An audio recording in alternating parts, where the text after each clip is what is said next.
going as far as making them skip some classes in order to train. I obviously talked to Nizu beforehand.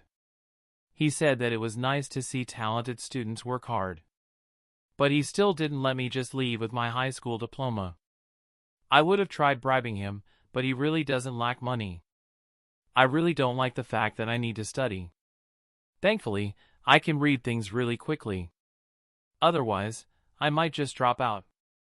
In the past week, One Piece has really been taking off. My art is also slowly improving. Like most things, practice makes perfect. Although it's still not exactly great. It's serviceable. Backgrounds are still annoying to draw. Quite a few people are reading the manga. It's only posted online since no studio ever got back to me. Mainly because a story focusing on pirates is really unusual, at least in Japan. I only have the beginning of the Reverse Peak written down.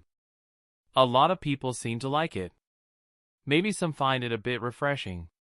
After all, the market is oversaturated with shitty hero comics and whatnot. I haven't seen anyone outright disdain it anyway. Besides everyone collectively agreeing that my art is shit. But hey, I'm slowly improving. Right now, I'm about to take a seat in the VIP section of the stadium. I obviously asked Nizu for tickets. And I call it VIP, but it's basically where the teachers sit. Eri is just sitting on Rumi's legs, waiting for the festival to begin. She looks really excited. I could see the students started gathering in the middle as Synopsis created a podium. The show is about to start. Chapter 75, Race. Seeing the students gather made the audience cheer excitedly. Since I've never been to a stadium before, I didn't realize that it could be this loud. Eri herself almost had stars in her eyes. Rumi just looked at me as her ears twitched. I guess she's a bit bored already. But the events haven't started yet. I'm sure she will start having fun at some point. Maybe some of the joy emanating from Eri will rub off on her. Looking down, I could see Bakugo going up to give his speech. I don't know if he has something planned, but I doubt he'll be as arrogant as in the series. I pledge that I'll be number one.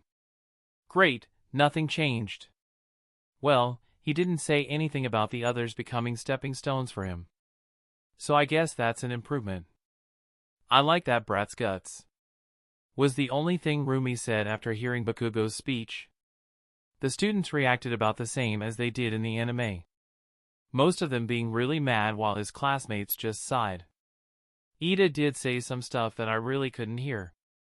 But he was very animated while talking, so I can guess he's just reprimanding Bakugo again. Well, there wasn't much else to do now besides starting the first event. The race was going to be fun to see. I want to see if Najiru and Shinso will be able to reach the finals. As soon as the race started, I could see Bakugo and Shoto in the lead. But it didn't take long for someone else to catch up to them. Izuku was covered by green lightning and he passed them at great speeds. Then Najiru, of all people, managed to catch up to them by using his hair to fling himself forward. I could hear Bakugo cursing all the way from here.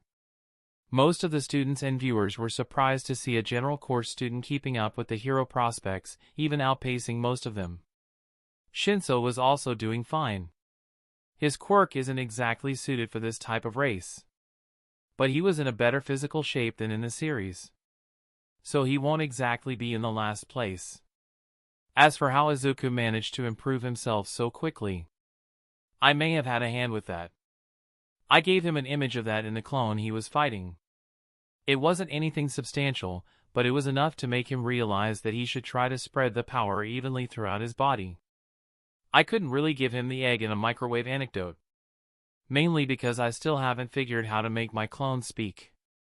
I mean, I do know how to do it. I just can't be bothered to deeply research how vocal cords work. It probably took him a while, and he also likely went to All Might for help. I don't remember Toshi being helpful when it comes to advice about quirk control. I think he's one of the worst teachers when it comes to that. He did gain full control of his One for All instantly, so I can't really blame him. The public seemed quite excited seeing such a tight competition. Although Izuku managed to outpace most of his classmates. Ida would have done well too, if only he stopped slipping on Shoto's ice. Izuku was the first to see the 0-pointers. Since he had never seen them before, you can imagine that he was quite scared. But he managed to avoid them completely. His surprise at the sight of these giant robots was shared by the rest of the first years. Bakugo and Shoto seemed unbothered by this. Bakugo blasted himself forward and Shoto froze all of the ones in front of him. Najiru was also scared. But he acted quickly enough to avoid getting crushed by the frozen robots. Shinso was far enough behind to not be in any danger. Only Kirishima and Tetsu got caught under one, but they broke their way out of it. These guys might as well be brothers. Rumi seemed to find this entertaining enough. At least she found this more enjoyable than an idle day at home. Eri, on the other hand, had a smile etched on her face.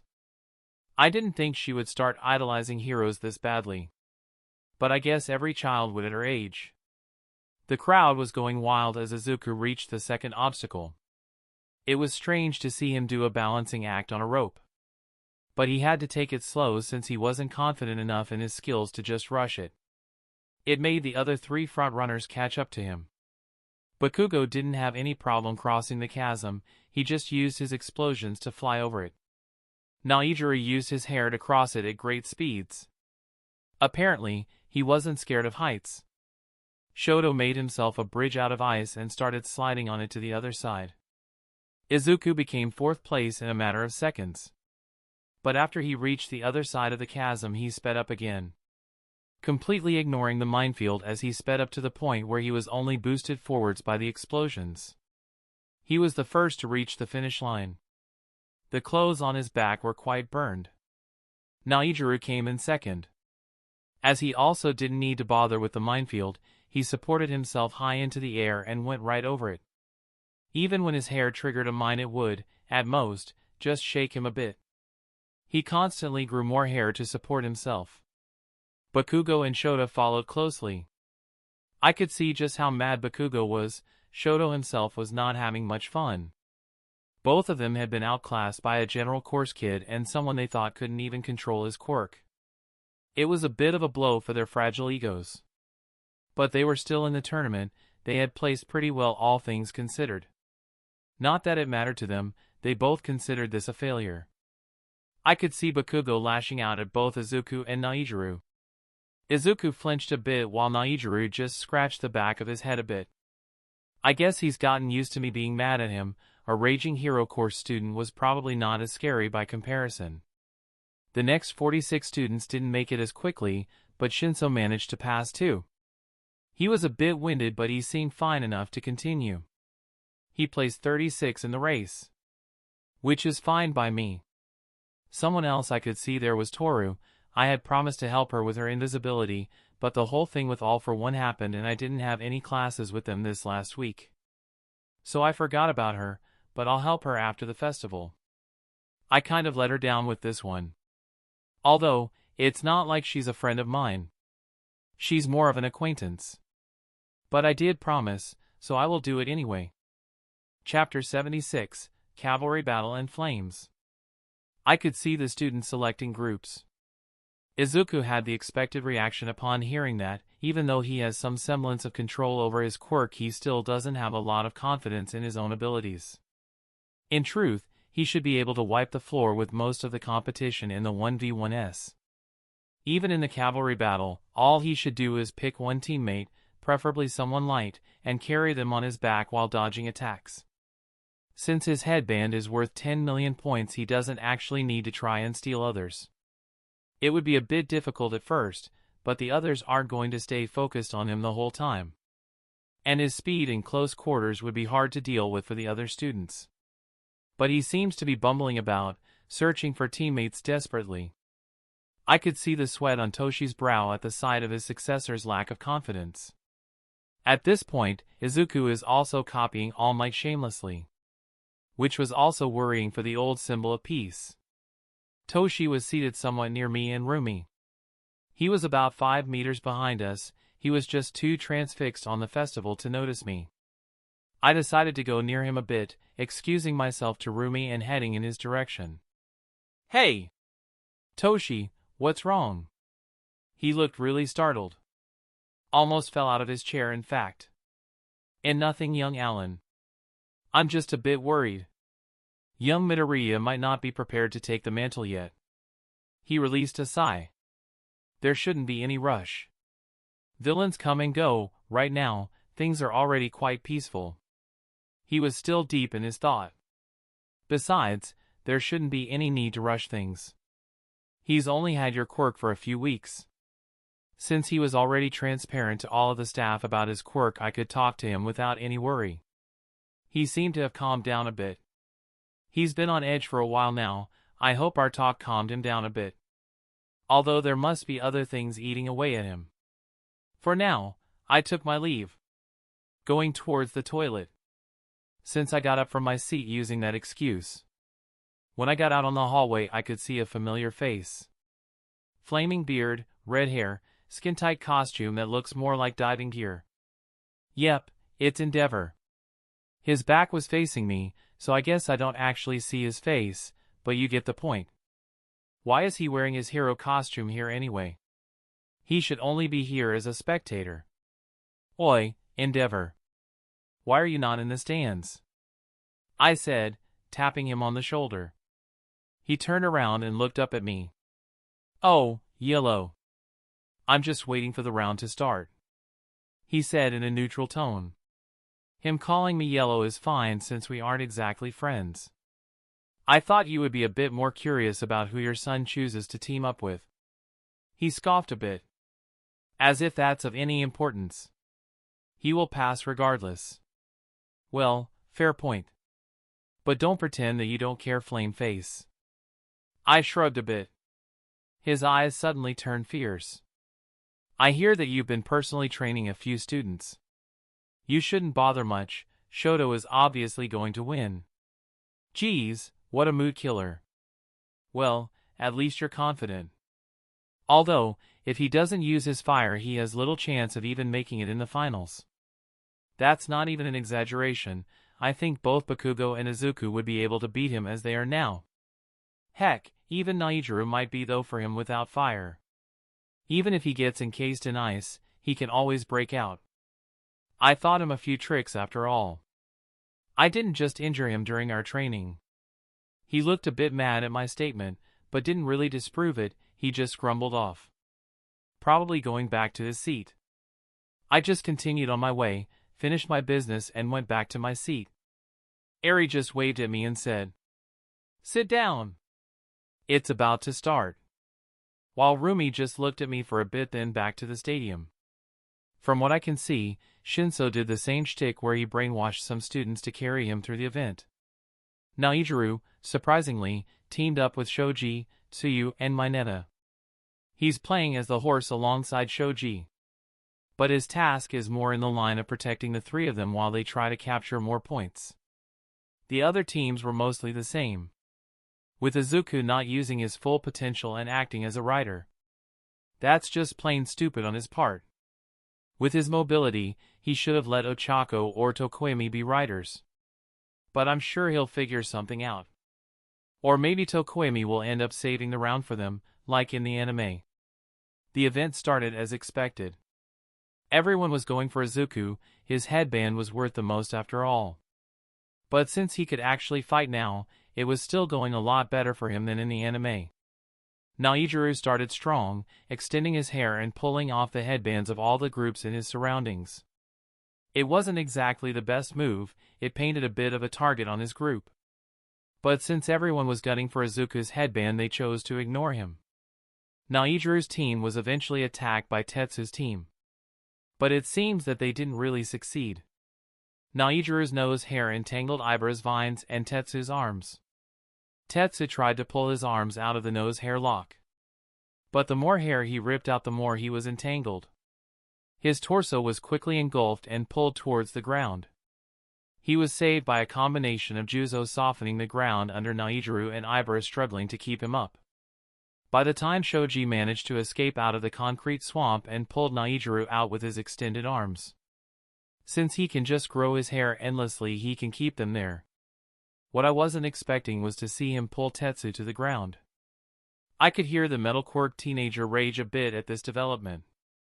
Shoto also interrupted most of the fights, freezing the entire arena.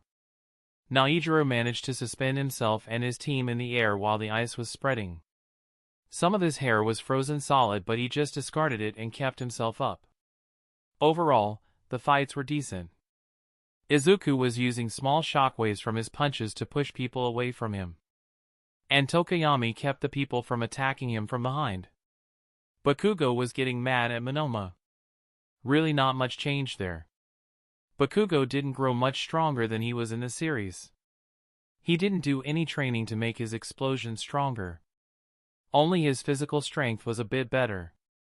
Shinso just managed to talk people into not attacking him. Very charismatic, huh?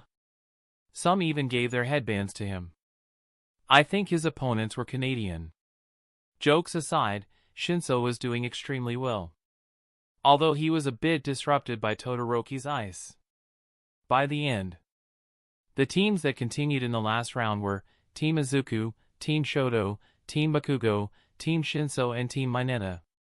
Mineta himself did the least in his team, really keeping his uselessness consistent.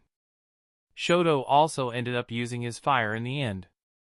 Just like in the anime, it was more instinctual than anything. Although that didn't stop Endeavor from cheering like an enthusiastic fanboy. Rumi started to enjoy this at some point. Eri also never stopped looking at them in awe. I really don't know what to think about little Eri becoming a hero, but I'll support her regardless. If need be, I'll take her as a sidekick and train her myself. Chapter 77, Beginning of the Tournament. Things proceeded like in the original, with both Ojiro and the twin impact guy giving up. They were replaced by Tetsu and Ibra, mainly because they were the next team in the ranking. Regardless, the first fight was Shinso against Izuku, and I doubt it will go much different. I don't think Shinso will be able to win, especially since Izuku can always render himself immune to Shinso's quirk. And since Izuku managed to somewhat control his quirk, the battle will be even more one-sided. In the end, Shinso will get defeated by the plot armor that is one for all, a quirk that manages to shake off all the effects of other quirks. Oh well, since he managed to get this far, I can convince Niza to get him a place in the hero course. Same goes for Najiru, but I'm quite sure he will be able to win a few rounds. Izuku managed to come out of Shinso's mind control even quicker than in the series. Shinso used the same strategy to get Izuku to respond to him. If Shinso was like Shigaraki, he would start screaming about hacks and cheating. But he just looked defeated. He probably expected more from himself. And, to be fair, he would have beaten everyone but Izuku. Maybe with the exception of Shoto, since he's too edgy to have a proper dialogue with someone. I obviously went to talk to Shinso after his fight. He looked quite depressed. Even after noticing me, he kept looking at the ground. You did a good job, I said as he raised his head a bit. But it wasn't enough, was it? He said with some spite. He was probably referring to all of the training he went through to get here. Since failure is still fresh on his mind, he is acting a bit different from usual. But I know what to say in order to calm him down. Not really, you made your appearance in the last round. It's enough for me to argue about giving you a place in the hero course. His eyes widened, tearing up a bit. You should go rest for now. Don't worry too much. I'll talk with Nizu after the festival. Honestly, him not being accepted in the hero course would be quite stupid. He had one of the best quirks a hero could ask for. And I'm sure Nizu will be able to see that too.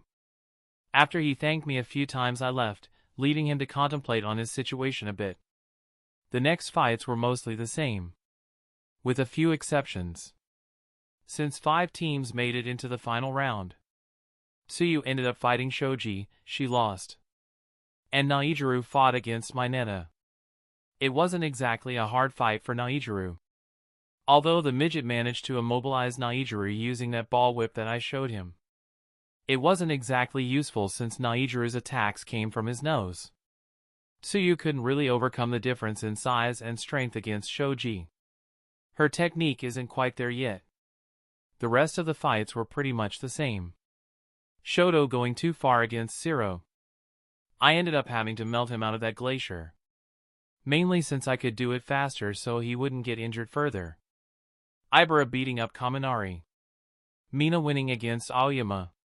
Tokoemio winning against Momo, much to her displeasure. Watching Tetsu and Kirishima fight was like watching two turtles race. Neither of them managed to get through the other's defense. It ended in a draw. Although they arm wrestled as a tiebreaker. Kirishima still won. I guess he was physically stronger than Tetsu. And finally, Ochako losing against Lord Explosion Murder. It was just as dramatic as in the show. Reminded me that Bakugo had decent sportsmanship. Rumi and Eri seemed to be enjoying themselves even more when seeing the fighting tournament. It seems that coming here wasn't such a bother after all. Right, Rumi? Of course, I wouldn't say that out loud. I care about my own well-being. Even thinking about it made Rumi turn her head in my direction and glared at me. As if she could read my thoughts or something. I guess Nisa did say my face was expressive. But it shouldn't be that bad, right? The quarterfinals were a bit more different. As in only 2 fights happened differently. Shoji fought against Bakugo, while Najiru fought against Kirishima. Shoji lost his fight, although he managed to get some hits in. Bakugo was pushed back quite a bit. But he ended the match with a big explosion that blew Shoji out of the ring. Something he could have done in the beginning. I think he chose to let his classmates show off a few moves before knocking him out of the fight. Probably so that Shoji could also get a few internship invitations. Really nice of him. And Najiru won against Kirishima. Much to the surprise of everyone but me and Shinso. He was quite the black horse in this competition. He won by capturing and immobilizing the hardened red-haired student. Although he pulled and ripped a lot of his hair, more just kept coming out. Since he got a bit used to the pain, he only flinched a bit as Kirishima pulled his nose hair out. But by the end, Kirishima couldn't move anymore, his entire body was engulfed in Najiru's nose hair. I could see that even some of the teachers were surprised by this. A student in the general course rarely had a quirk this powerful. Aizawa even looked at me weirdly and made his way towards me. Nisa probably informed him that I personally trained 2 students. How did this student not make it in the hero course? He seemed genuinely confused. Oh, he was a complete wimp. As I said that, Rumi started laughing a bit as Aizawa facepalmed. Toshinori just shook his head a bit. He was listening in like a nosy old guy. Eri wasn't even paying attention, she was transfixed on the other fights happening right now. Aizawa decided to leave me alone after that. The fight between Shoto and Izuku was a bit different. Izuku didn't need to break his fingers anymore and he managed to push Shoto back a lot. They were still shouting to each other as they did in the series. Most of the audience couldn't hear them. I ended up putting up a barrier to protect the audience. Izuku managed to break his arm again and Shoto won by using his fire. Barely. Much to the ecstasy of his father. Who really should get a hobby or something. Ibero lost to Ida, who just grabbed her by the shoulders and pushed her off the stage. A bit disrespectful, not gonna lie. I mean, they are all students, treating Ibera differently just because she's a girl is a bit demeaning. Bakugo handled it much better. Tokomi too treated Mina seriously regardless of her gender. He won, the fight going about the same it did in the show. Now we were at the semifinals. But something strange happened. Ida dropped out of the tournament. I kinda forgot about this. Stain attacked his brother, right? Oh well, it builds character. Not like Ingenium died or anything. I honestly forgot Stain even existed. But the tournament continued regardless of that. Stain himself will show himself in Hosu, probably without the Nomus this time. Najiru ended up fighting against Shoto. Tough matchup. But if he doesn't use his fire, then it should Najiru will win. The fight started as you'd expect it to. Shoto sent a glacier in Naijiru's direction. Najiru managed to avoid it by jumping over it. He quickly started closing the distance. Shoto froze a lot of his hair, but Najiru just shook off the frozen hair and instantly grew more. Shoto kept sending wave after wave in Najiru's direction. But the ginger student managed to dodge every attack. Well, almost every attack. One of them came close, but Najiru formed a cocoon around himself and blocked it. He was sent out of the arena but used his hair to pull himself back in without touching the ground. Since Najiru's hair getting frozen didn't hurt like it did when it was ripped out, made the fight much easier for him. He managed to close the distance a lot. Shoto quickly panicked and encased the whole arena in a huge glacier, catching Najiru in it. Midnight was about to call his win, but Najiru's hair sprouted out of his nose and formed a drill. He dug through the ice and escaped. Shoto was already tired since he used his ice a lot.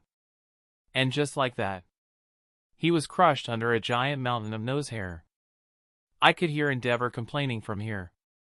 Most of the students in Class 1A were dumbfounded at this. Shoto was one of the strongest in their class. No one expected a general course student to win against him. Although, if Shoto used his fire, the fight would have gone differently, since hair burns quite nicely. But that's an if. He didn't use it, so he lost. You don't get to go easy on your opponent if you can't afford to. Bakugo was mad, as usual. He probably wanted to fight Shoto in the finals. But since he lost due to not being serious, it made him livid. He had taken out his anger on his next opponent.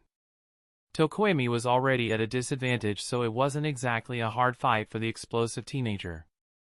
And just like that, the semifinals were done.